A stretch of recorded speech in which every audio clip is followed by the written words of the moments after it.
How to fix iPhone camera not working issue after updating iOS 18.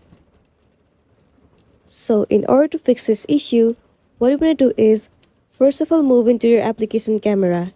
So it might not be working right now and only the black screen appears on your screen. So what you're going to do is, simply try logging off the camera and then open it once again. Once done, now the next thing you want to do is, try restarting your device. Click on this home button and then click on device. Tap on more and the option of restart will be visible to you. Simply click on it and your device will be restarted. The other thing you want to try doing is head over to the settings of a device and then move into general. Inside general, head over to software update. In this section, if there is any update for you, then you have to update it to the latest version. After that, go back and scroll down. Head over to transfer or reset iPhone. Tap on reset and then click on reset all settings.